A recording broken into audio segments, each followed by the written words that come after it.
The visiting room at Millfield Correctional smelled like disinfectant and broken dreams. Marcus Sullivan sat across from a woman he hadn't seen in 15 years, her face carved with lines that spoke of hard choices and sleepless nights.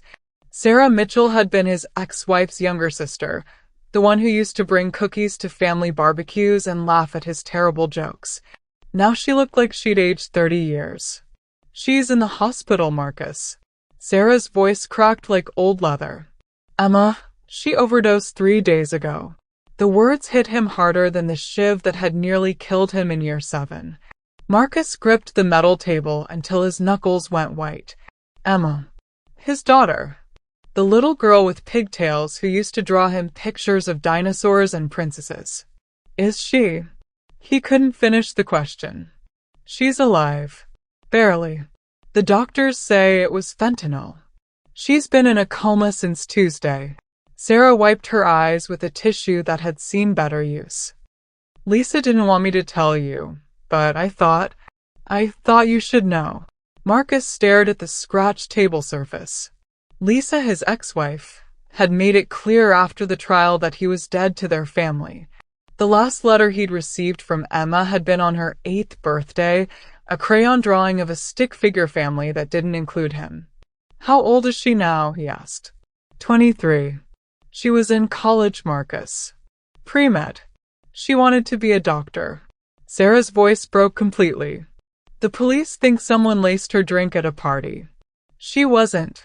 She wasn't a user. 23. He'd missed her entire life. Graduation, first dates, college acceptance letters, all of it. And now she might die without ever knowing that he'd spent every day of the last 15 years thinking about her. Can I see her? Sarah shook her head. Lisa made it clear. No visitors from you. I'm sorry, Marcus. I shouldn't have even come here. The guard called time, and Sarah stood to leave.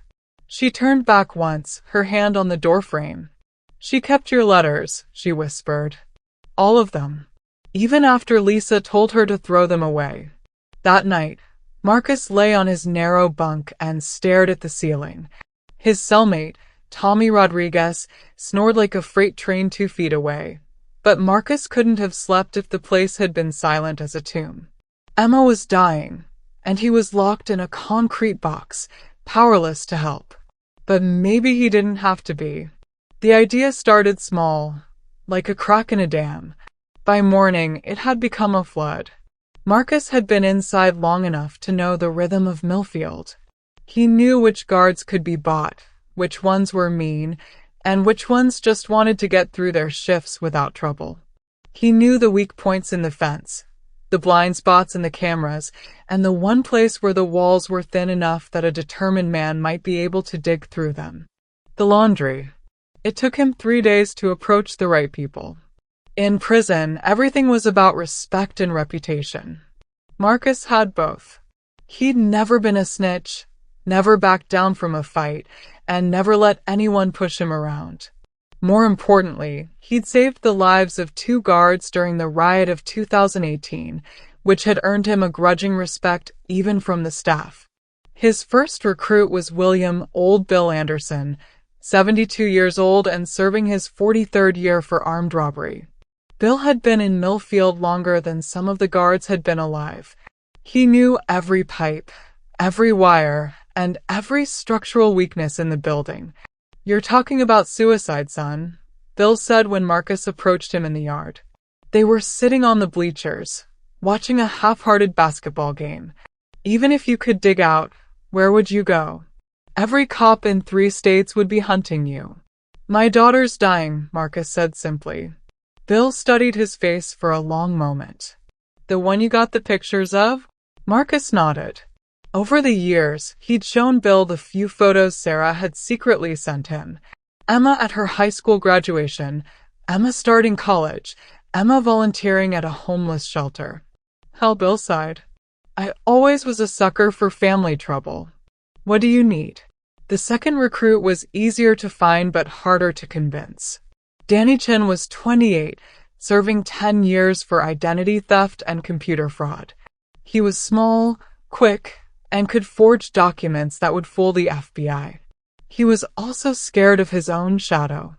"I can't do hard time," Danny said when Marcus cornered him in the library. "If they catch us, they'll add 20 years to my sentence." "If they catch us," Marcus corrected. "But they won't." "How can you be sure?" Marcus leaned closer. "Because we're not going to make the mistakes other people made. We're going to be smart about this." It took Marcus 3 days of careful persuasion, but Danny finally agreed. The promise of protection from the Aryan Brotherhood, who'd been making Danny's life miserable, didn't hurt.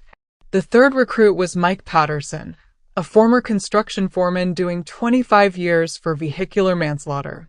Mike had killed a family of 4 while driving drunk, and the guilt had turned him into a monk. He spent his days reading the Bible and his nights staring at the ceiling. "I can't help you break the law again," Mike said when Marcus approached him. "I've found peace with God." "God helps those who help themselves," Marcus replied. "And right now, I need help saving my daughter's life." Mike's face was stone. "The Lord's will be done. The Lord gave you construction skills for a reason. Maybe this is His will." It took 2 weeks of philosophical debate, but Mike finally cracked. The moment that sealed it was when Marcus showed him Emma's photo from her college graduation. "She looks like an angel," Mike whispered. "She is an angel. And she's dying." The planning took another month. They met in the laundry room during the day shift, when the noise of the industrial washers would cover their voices. Bill had drawn detailed blueprints from memory, marking the exact location where the foundation was weakest. Mike calculated the angles and support structures they'd need to prevent a collapse. Danny worked on creating false identities and escape routes. Marcus focused on the timeline. According to Sarah's last letter, Emma was still in the coma but stable. The doctors were talking about long-term care facilities. That meant he had time but not much. The tunnel entrance was behind the largest washing machine, where a maintenance panel had been loosened years ago by a trustee who'd used the space to hide contraband. Mike had measured the distance, 47 feet to the outer wall, then another 20 feet to clear the perimeter fence. They started digging on a Tuesday in October.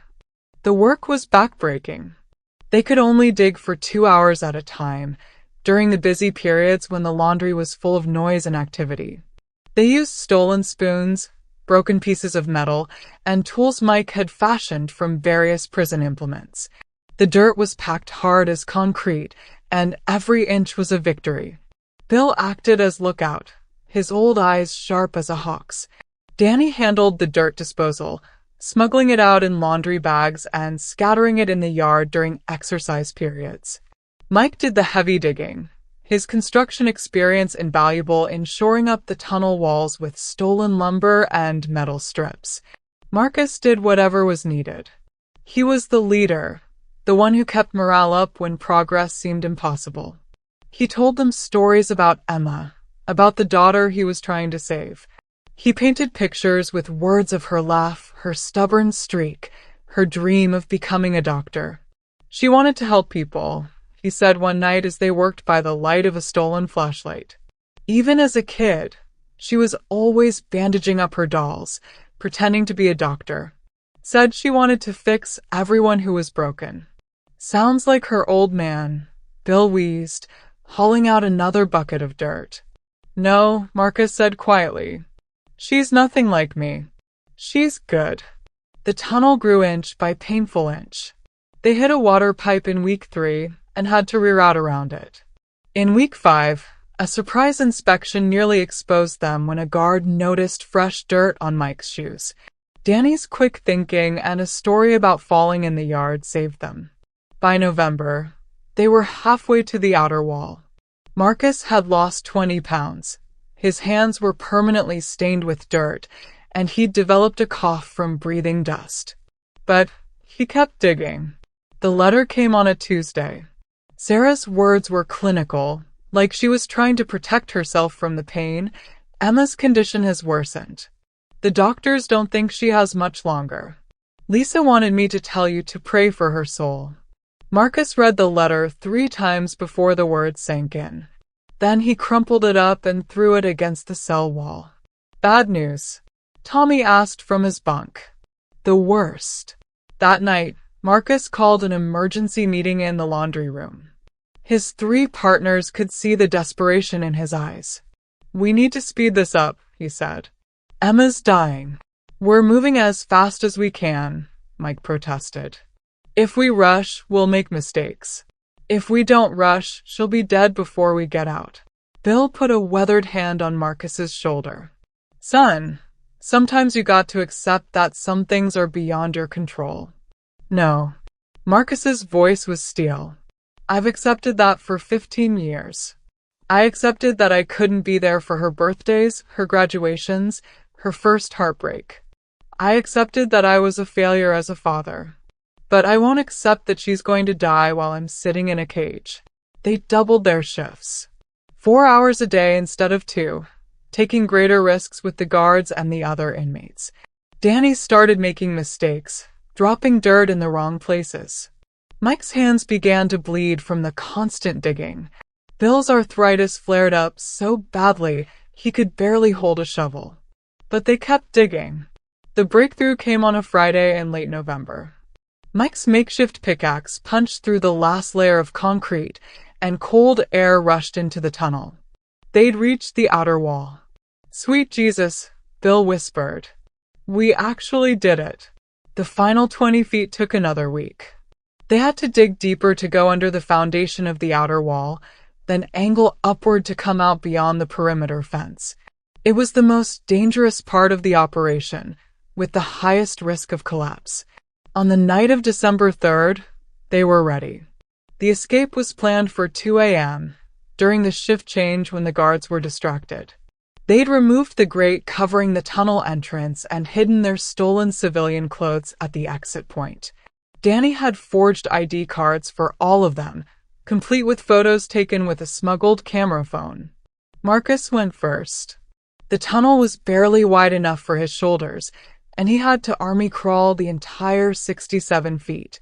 The walls pressed against him like a coffin, and twice he had to stop to fight off panic attacks. But he kept moving, thinking of Emma. The exit point was in a drainage ditch behind a closed gas station, exactly where Bill's calculations had predicted.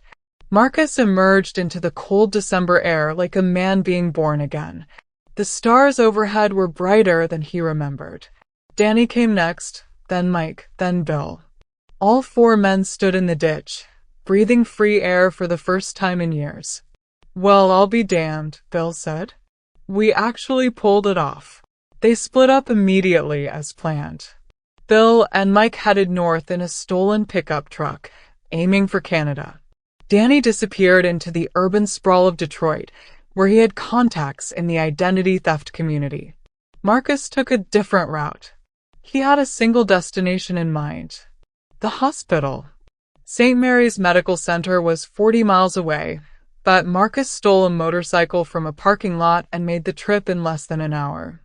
The night air cut through his stolen jacket like razors, but he didn't care. Emma was somewhere in that building, and he was going to see her. The ICU was on the 4th floor. Marcus took the stairs, avoiding the elevators where security cameras might spot him. He'd grown a beard during the tunnel digging, and his weight loss made him look different, but he couldn't take chances. Room 417. The number was burned into his memory from Sarah's letters. Marcus stood outside the door for a full minute, gathering courage. Then he pushed it open and stepped inside. The room was dark except for the glow of medical equipment. Emma lay in the bed, surrounded by machines that beeped and hummed with electronic life. Tubes ran from her mouth and nose, and wires connected her to monitors that tracked her vital signs. She looked smaller than in her photos, fragile as a bird. Her blonde hair was matted against the pillow, and her skin was pale as paper. But she was beautiful. She was his daughter. Marcus approached the bed slowly, afraid that moving too fast might wake her from whatever dream she was trapped in. He reached out and touched her hand, the first time he'd touched his daughter in 15 years. Her skin was warm. She was alive. "Hey, baby girl," he whispered. "Daddy's here." The machines continued their electronic symphony. Emma didn't move. Marcus pulled a chair close to the bed and sat down. He had no idea how long he had before the police tracked him down, but he was going to make every minute count. "I'm sorry I wasn't there," he said, his voice breaking. "I'm sorry for all of it. The choices I made, the life I lived, the way I let you down. You deserved better than me." He told her about the tunnel, about the months of digging and planning. He told her about the men who'd helped him, risking their own freedom so he could see her one more time. He told her about the letters he'd written but never sent, the birthday cards he'd made in his cell, the dreams he'd had of walking her down the aisle at her wedding. "The doctors say you're pre-med," he said. "That makes me so proud. You want to help people, to heal them. You got that from your mother, not from me. I only knew how to hurt people." The heart monitor showed a steady rhythm. Emma's chest rose and fell with mechanical precision, assisted by the ventilator. But there was no sign that she could hear him. Marcus stayed for 2 hours, talking to his unconscious daughter and holding her hand. He told her every story he could remember from her childhood, every moment of joy she'd brought him before he'd thrown it all away. As dawn approached, he knew his time was running out. Hospital security would be making rounds, and his presence would be discovered soon. He had to leave. But first, he had one more thing to do. Marcus pulled out a crumpled piece of paper from his pocket. It was a letter he'd written in his cell months ago, after Sarah's first visit. He'd carried it with him through the tunnel, through the escape, through the long ride to the hospital. He unfolded it and began to read aloud. "My dearest Emma, I know I have no right to call you that after all these years. I know I lost the privilege of being your father the day I chose violence over family. But I need you to know that every day I've been locked away, I've thought about you. I've wondered what kind of woman you were becoming, what dreams you were chasing, what made you laugh. I used to imagine conversations we'd have when you were older. I'd picture you telling me about school, about boys, about your plans for the future. In my mind, you were always happy, always safe, always loved. I tried to pretend that my absence hadn't hurt you, but I know that's not true. I failed you as a father, but I never stopped loving you. That love is the only good thing left in me, the only part of my soul that the darkness never touched. And now, seeing you like this, I know what I have to do. The people who did this to you, who put poison in your body and stole your future, they're going to pay. Not because I'm angry, though I am. Not because I want revenge, though I do. But because you deserve justice, and because a father's love demands action. I can't undo the past. I can't give you back the father you should have had. But I can make sure that no other daughter suffers what you've suffered. I can make sure that the people who profit from pain understand that some debts can only be paid in blood. I love you, Emma. I always have, and I always will. And if there's any part of you that can hear me, any corner of your mind that's still fighting, I need you to know that Daddy came home. Just like I promised in all those letters you never got to read. Fight, baby girl. Fight to come back to us. And if you can't, if the darkness is too strong, then know that you're going to a better place than this broken world deserves. Your father, Marcus." He folded the letter and placed it on the bedside table where the nurses would find it. Then he kissed Emma's forehead, breathing in the scent of her hair, memorizing the feel of her skin. "I have to go now," he whispered. "But I'm going to make this right. I promise." Marcus slipped out of the hospital as quietly as he'd entered. But he didn't head for the nearest state line or try to disappear into the underground. Instead, he rode the stolen motorcycle back toward the city, toward the neighborhoods where drugs flowed like water and young people died like Emma was dying. He had work to do.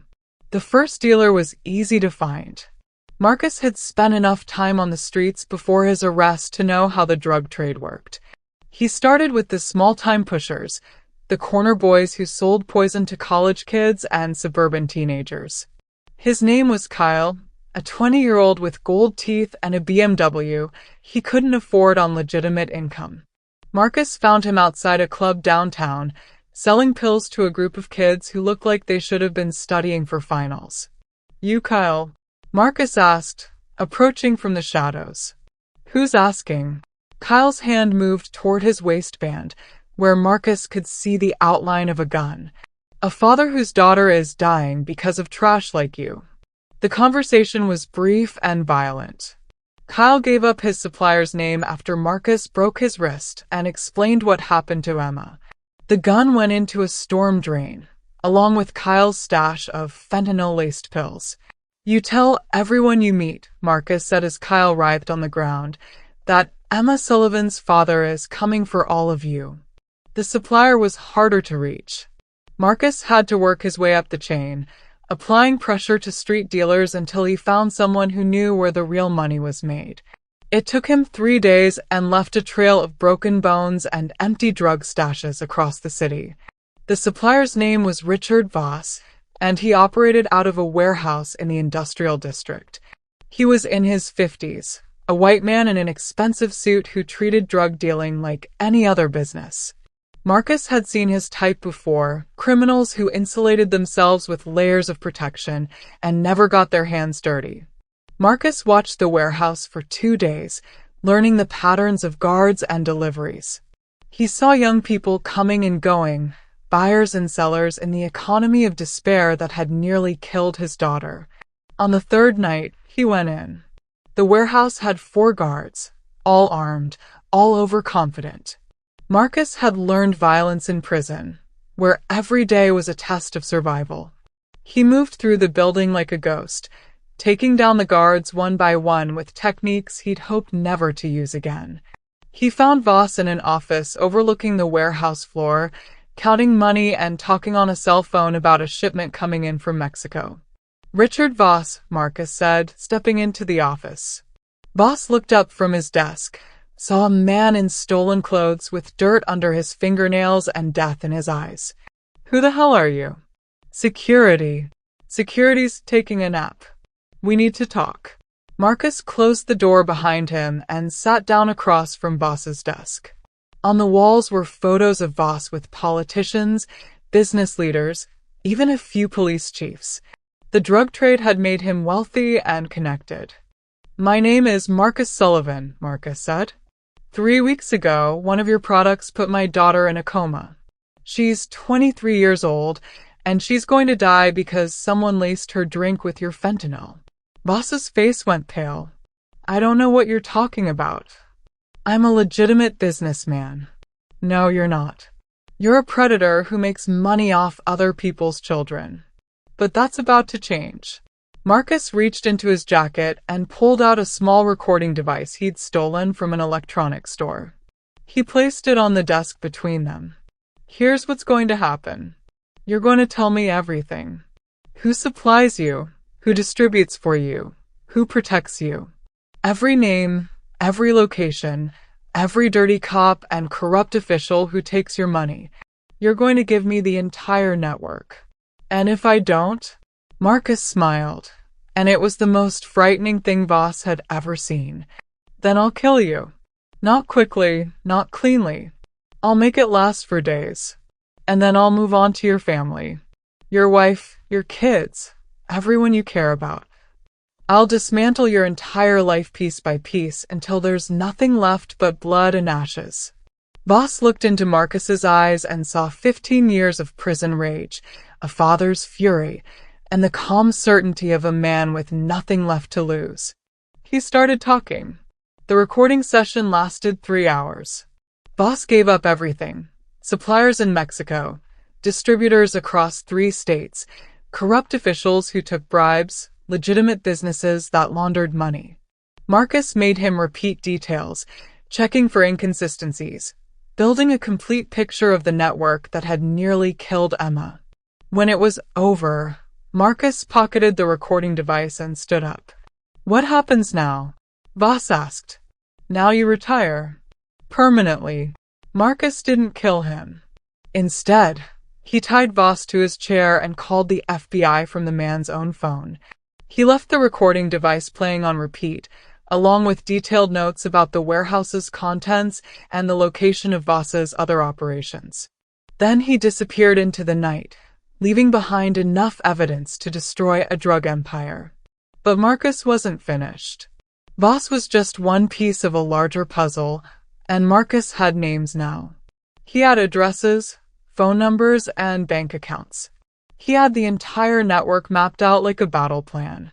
Over the next 2 weeks, Marcus became a ghost story in the criminal underworld. Drug dealers started disappearing or turning up beaten and robbed. Shipments vanished. Safe houses were raided by police who seemed to know exactly where to look. The media called him the Angel of Death, a vigilante targeting drug dealers across the Midwest. The police called him a dangerous fugitive who needed to be stopped. The families of overdose victims called him a hero. Marcus didn't care what they called him. He had a job to finish. The break came when one of Voss's lieutenants, a man named Eddie Torino, decided to talk to the police rather than wait for Marcus to find him. Eddie was a small-time player who'd gotten lucky in the drug trade, but he wasn't stupid enough to think he could hide from a man who'd already destroyed half the organization.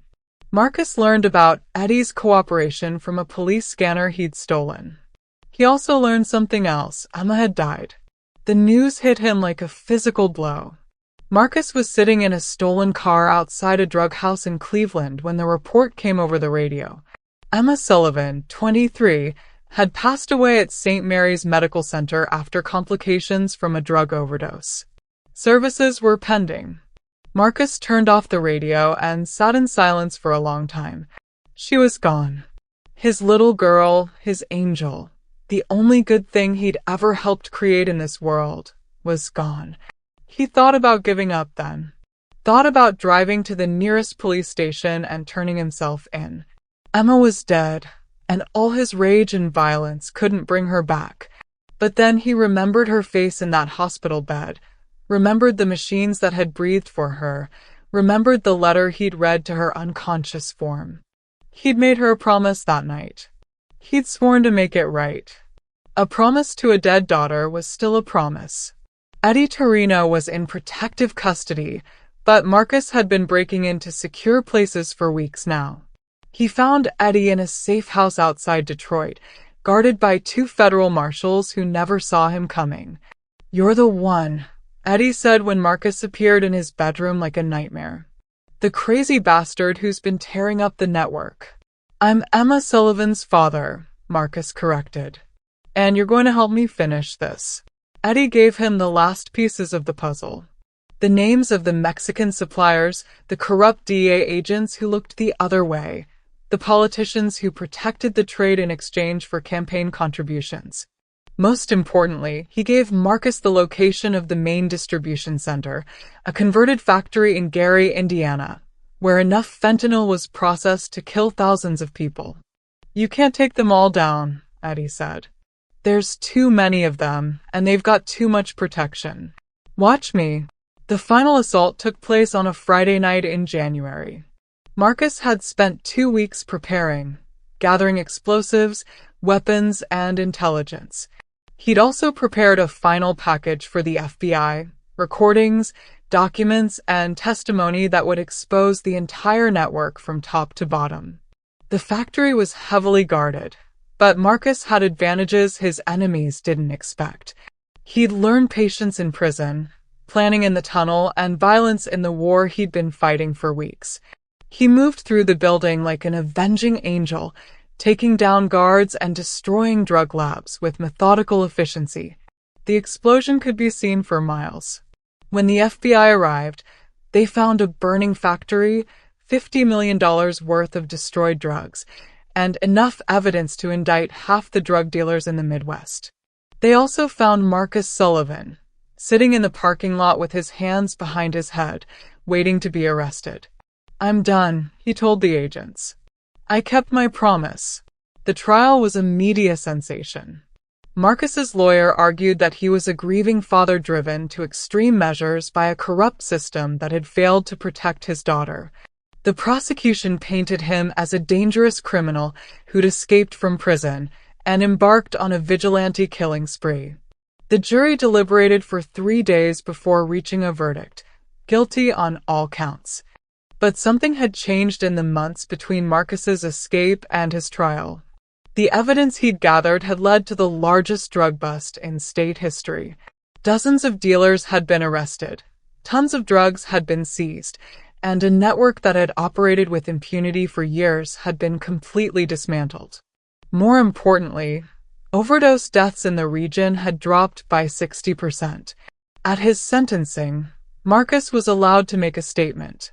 He stood before the judge, the media, and the families of both his victims and the people he'd saved, and spoke from the heart.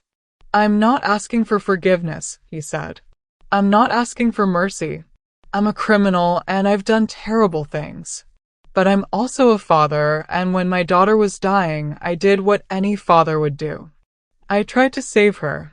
I failed Emma in life. I wasn't there when she needed me, wasn't the father she deserved. But I hope that in death, I was able to give her some measure of justice. The people who poisoned her are gone. The network that destroyed so many lives has been broken. If my actions have saved even one child from Emma's fate, then every year I spend in prison will be worth it. That's what fathers do. We protect our children, even when it costs us everything." The judge sentenced Marcus to life in prison without parole, plus 50 years for the escape and subsequent crimes. It was the harshest sentence possible under the law. Marcus accepted it without complaint. He was transferred to a maximum security facility in Colorado, where he was placed in solitary confinement for his own protection. The other inmates knew who he was, knew what he'd done, and opinions were divided on whether he was a hero or a psychopath. Marcus didn't care about their opinions. He had one last thing to do. In his cell, using materials smuggled in by sympathetic guards, Marcus began to write. He wrote about Emma, about the daughter he'd loved and lost. He wrote about the tunnel, about the men who'd helped him escape and the bonds forged in darkness and desperation. He wrote about the war he'd fought in the streets, about the dealers he'd destroyed and the network he'd dismantled. Most importantly, he wrote about love. The love of a father for his daughter, the love that had driven him to dig through concrete and steel, the love that had given him strength to face an army of criminals with nothing but rage and determination. The book was published 2 years later, with all proceeds going to drug treatment programs.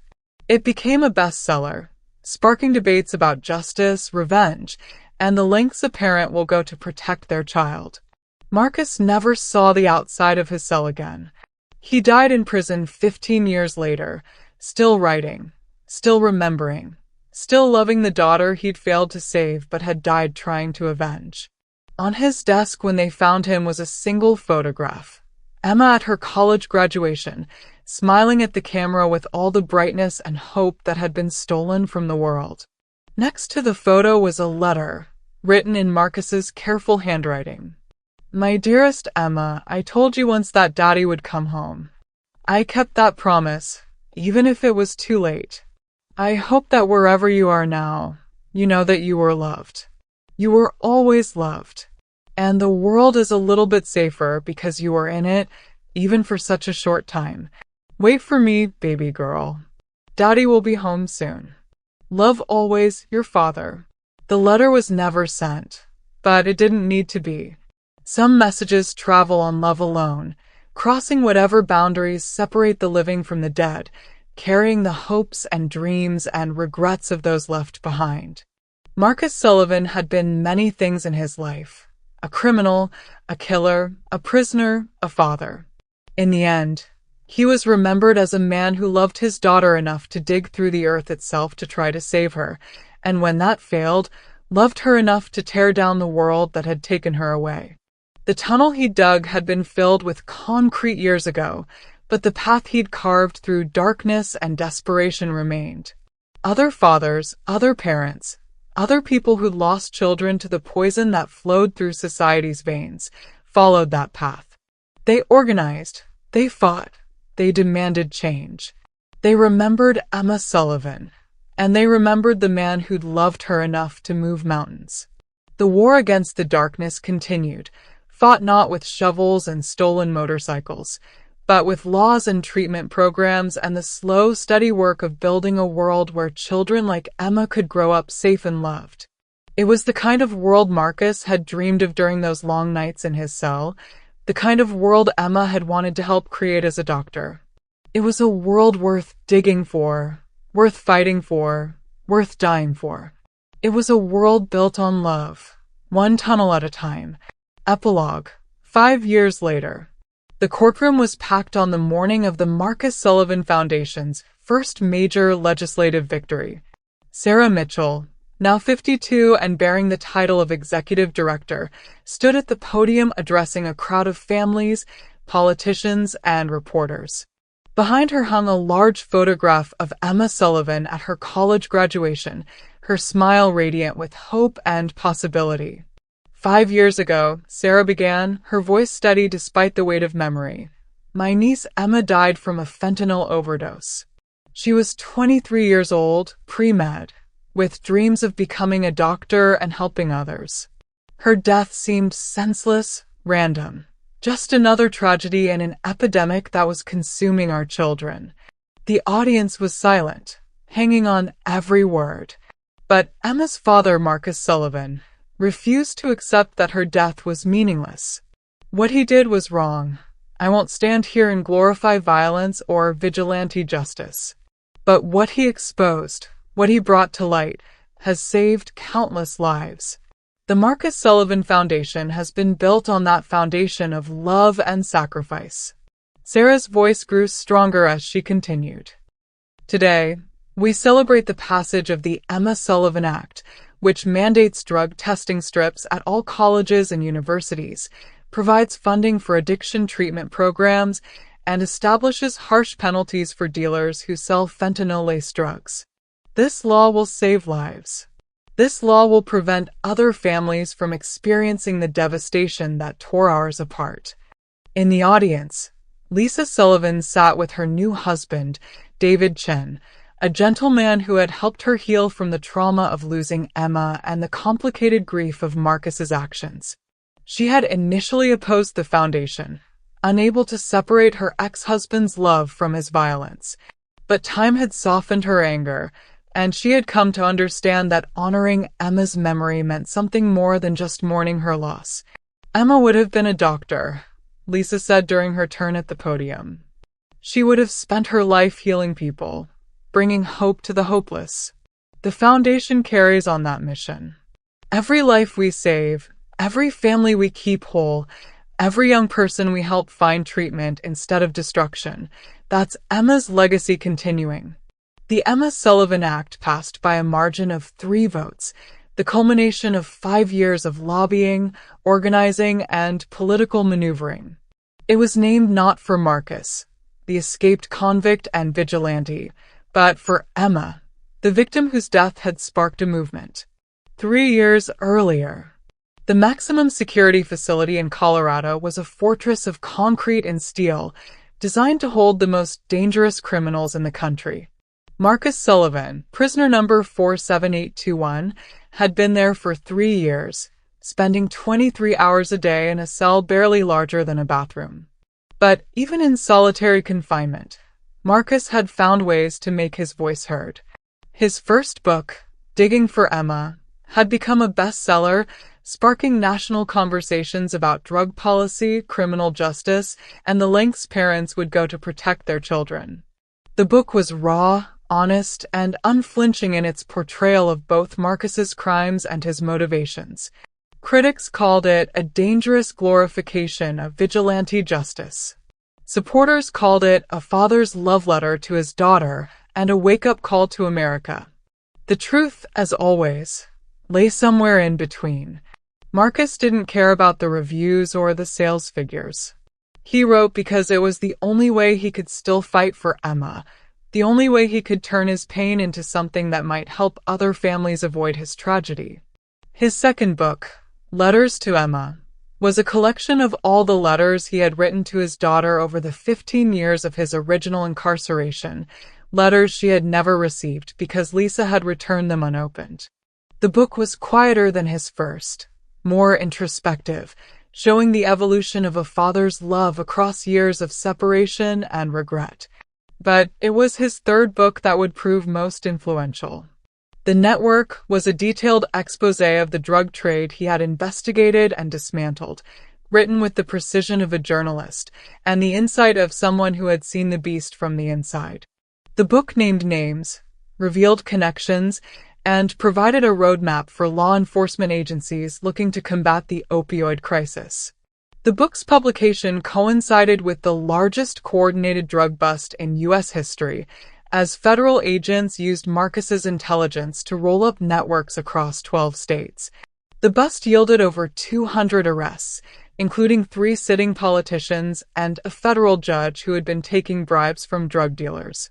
"He's still fighting," said FBI agent Patricia Reeves, who had been assigned to Marcus's case since his surrender. "Even locked in that cell, he's still trying to protect other people's children." The tunnel diggers. Old Bill Anderson had made it to Canada, where he lived under an assumed name in a small town outside Toronto. At 77, he worked part-time at a hardware store and spent his evenings reading about the Marcus Sullivan case in online news articles. Bill had never been caught for his role in the escape. The authorities knew he had helped. The tunnel bore his engineering signature, but they couldn't prove it, and Bill had vanished into the Underground Railroad that helped elderly ex-cons disappear into new lives. He felt guilty about his freedom, knowing that Marcus was spending his life in solitary confinement while Bill watched hockey games and ate home-cooked meals. But he also understood that his freedom served a purpose. Bill had become an unofficial counselor to other ex-cons, helping them find legitimate work and stay out of trouble. "Marcus saved my soul," Bill would tell anyone who asked about his friend. "He gave me a purpose beyond my own survival." That tunnel wasn't just about getting out of prison. It was about digging our way back to being human. Danny Chen had been recaptured within 6 months of the escape, found hiding in a Detroit cybercafe where he was attempting to hack into the prison's computer system to erase security footage. His additional sentence had been relatively light, 5 years for escape, concurrent with his original sentence. But Danny's time in the tunnel had changed him. He had discovered a capacity for courage he never knew he possessed, and when he was eventually released, he used his computer skills to help the Marcus Sullivan Foundation track down online drug dealers and expose their operations to law enforcement. "Marcus showed me what it meant to fight for something bigger than yourself," Danny said during a television interview years later. "I spent my whole life looking out for number one, but in that tunnel, I learned what it meant to be part of something important." Mike Patterson had been the unluckiest of the tunnel diggers. He and Bill had been stopped at a Canadian border checkpoint, where a routine background check had revealed Mike's fugitive status. He was extradited back to the United States and sentenced to an additional 15 years for escape. But Mike had found peace in his extended incarceration. He became a born-again Christian, leading Bible study groups and counseling other inmates about addiction and redemption. He corresponded regularly with Marcus, and their letters became a source of strength for both men. "We dug that tunnel together," Mike wrote in one letter, "but we each found different things at the end of it. Marcus found his purpose in fighting for Emma. I found mine in helping other lost souls find their way back to God. That tunnel was the beginning of our real lives, not the end of our old ones." The ripple effects. The impact of Marcus's crusade extended far beyond the immediate destruction of Richard Boss's drug network. The intelligence he had gathered and the connections he had exposed led to a fundamental shift in how law enforcement approached the opioid crisis. The Marcus Sullivan Protocols, named after his methodical approach to dismantling criminal networks, became standard procedure for federal drug investigations. The protocols emphasized following the money, identifying corruption, and targeting the infrastructure of drug trafficking rather than just street-level dealers. Marcus showed us that the drug trade isn't just about individual criminals, said DEA Administrator James Crawford. It's about systems, networks, and corruption that reaches into every level of society. His approach gave us a blueprint for fighting back. The protocols were credited with reducing overdose deaths by 35% in the regions where they were implemented. Drug dealers found it harder to operate, corrupt officials were exposed and prosecuted, and the flow of fentanyl into communities was significantly reduced. But the most significant impact was cultural. Marcus's story had tapped into something primal in the American psyche, the idea that a parent's love could move mountains, that ordinary people could fight back against systems that seemed too powerful to challenge. The Marcus Sullivan movement grew from a single foundation into a network of organizations dedicated to fighting the opioid crisis. Parent groups, recovery programs, and advocacy organizations all drew inspiration from Marcus's example, channeling grief and anger into positive action. Marcus showed us that we didn't have to be victims, said Janet Morrison, whose son had died from a heroin overdose and who had founded 3 treatment centers in response. We could fight back. We could make a difference. We could turn our pain into power. The last interview. 10 years after the tunnel escape, Marcus Sullivan gave his final interview to journalist Rebecca Martinez from his cell in Colorado. Martinez had been covering the opioid crisis for years and had written extensively about Marcus's case. "Do you regret what you did?" Martinez asked, her recorder placed carefully on the small table between them. Marcus considered the question carefully. At 58, he looked older than his years. A decade of solitary confinement had taken its toll, but his eyes still burned with the intensity that had driven him to dig through concrete and steel. "I regret that Emma died," he said finally. "I regret that I wasn't there for her when she was growing up. I regret that my choices put her in a position where she felt she had to hide her pain from me. But do I regret fighting for her? Do I regret exposing the people who poisoned her? No, never. The critics say you're a vigilante, a criminal who took the law into his own hands. The critics are right. I am a criminal. I did take the law into my own hands. But the law had failed Emma. The system had failed her. Sometimes when everything else fails, love has to be enough." Martinez asked about the tunnel, about the months of digging and planning that had made his escape possible. "That tunnel saved my life," Marcus said. "Not because it got me out of prison, but because it gave me hope. When you're digging through concrete with a stolen spoon, when every inch takes hours of backbreaking work, when you're not even sure you'll survive the collapse, that's when you learn what you're really made of.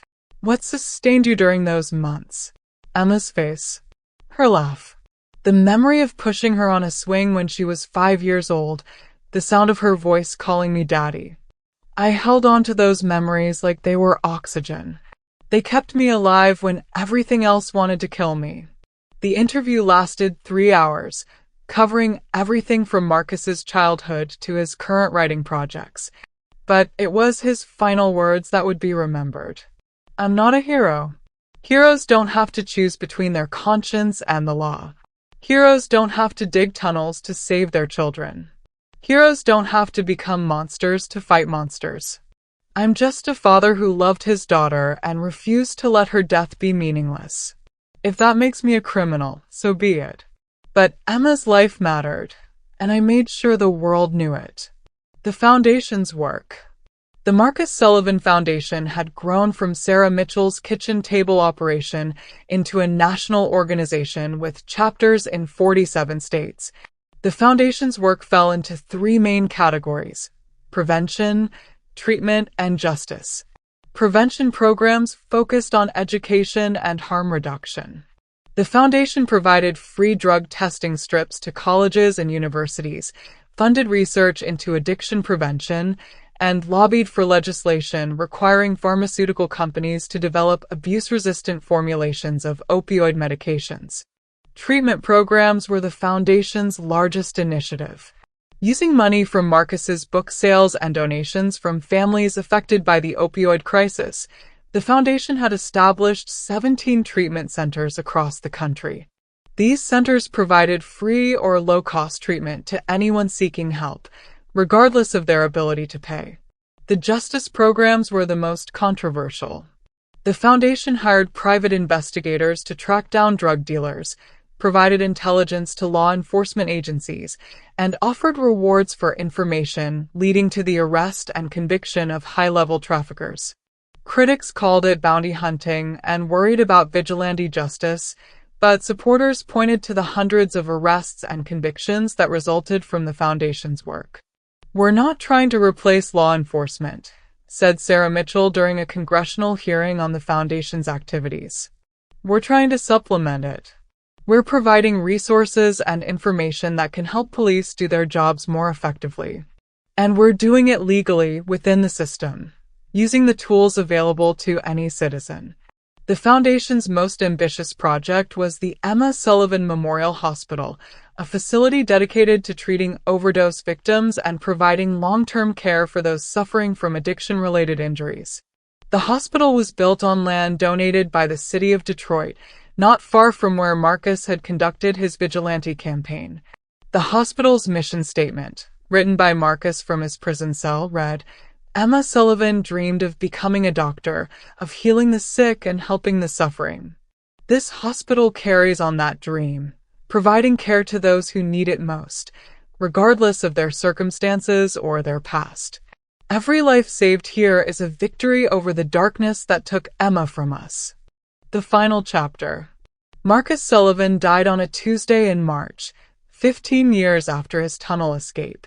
He was found at his small desk, slumped over a letter he had been writing to Emma. The letter was unfinished, but its contents revealed a man still fighting, still hoping, still loving. "My dearest Emma, spring is coming again, and I can hear the birds singing outside my window. I know you always loved spring, the way everything came back to life after the long winter. I've been thinking about you a lot lately, about the woman you would have become, the lives you would have touched as a doctor. The foundation is doing good work in your name. Sarah tells me they've opened 2 new treatment centers this year, and the Emma Sullivan Act has been passed in 12 more states. Your mother visited last month. Did I tell you that? She's doing well, remarried to a good man who makes her laugh. She said she's forgiven me, though I'm not sure I deserve it. I've been having dreams about you lately. In them, you're grown up, beautiful, happy.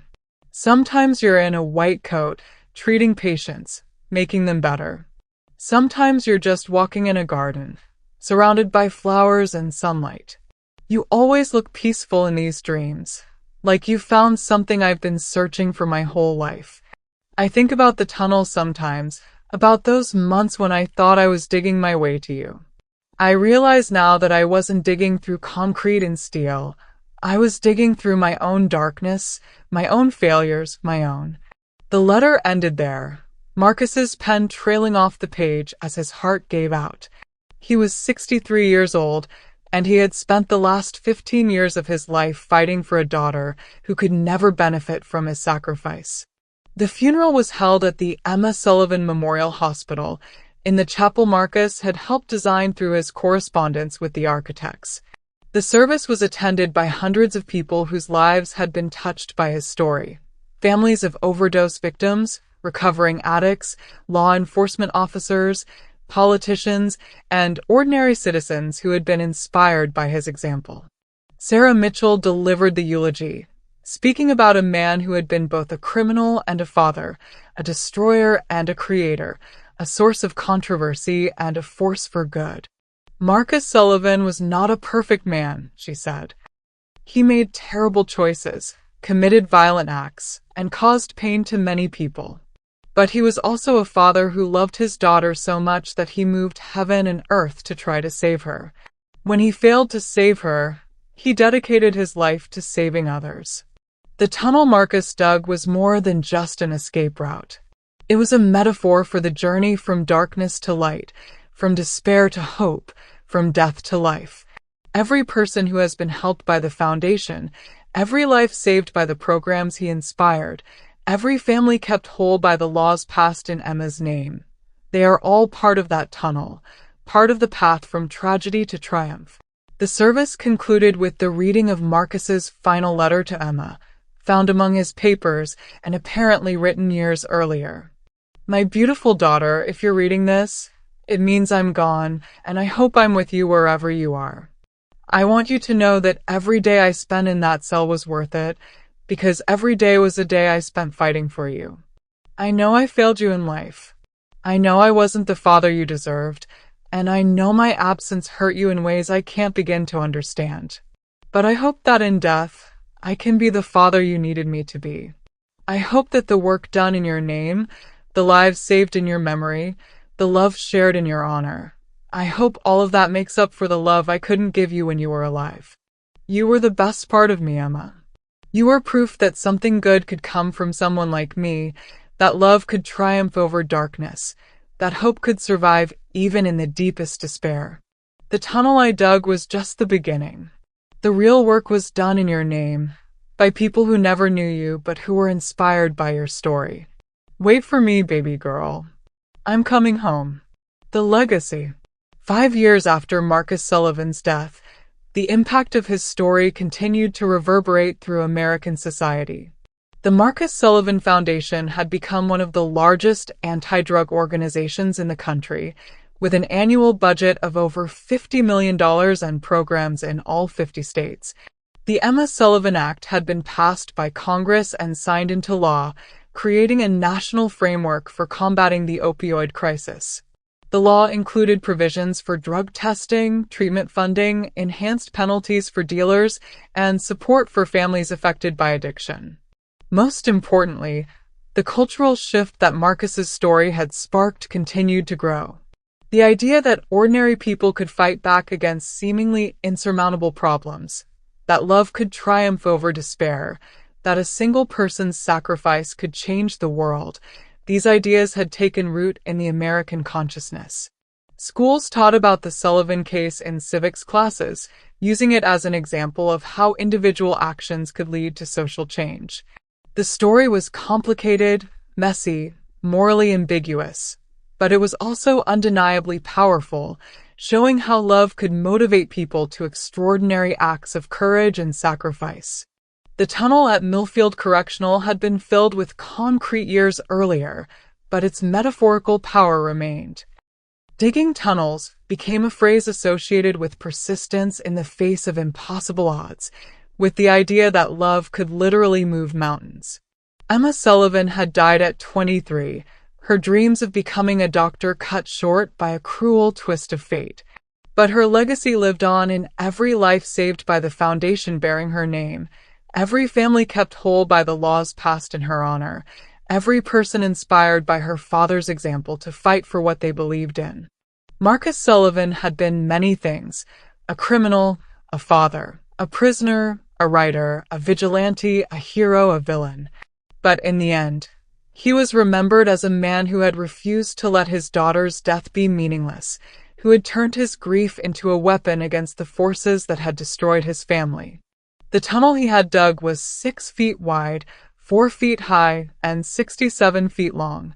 But the path he had carved through the darkness of despair was infinite, stretching across generations and inspiring countless others to find their own way from tragedy to triumph.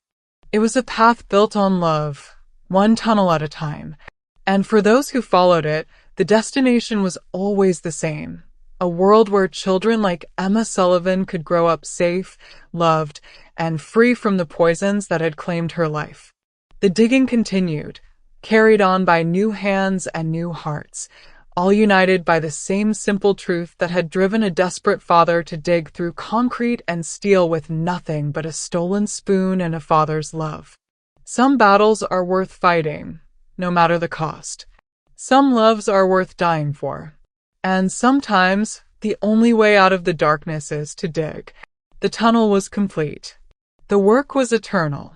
And somewhere in the space between earth and sky, between despair and hope, between death and life, Emma Sullivan's spirit lived on in every life her father's sacrifice had saved. The last dig had become the first step on a journey that would never end, carried forward by the unstoppable power of a father's love and the unbreakable truth that no darkness, no matter how deep, could extinguish the light of those who refuse to stop digging toward the dawn. The end. We encourage you to like and subscribe to our channel if you enjoyed the video. Please share your thoughts in the comments section and explore our channel for a diverse range of content, including audiobooks, murder mysteries, psychological thrillers, and classic novels. We strive to provide comprehensive and engaging storytelling experiences. Your visit is highly appreciated, and we are confident you will find content to your liking.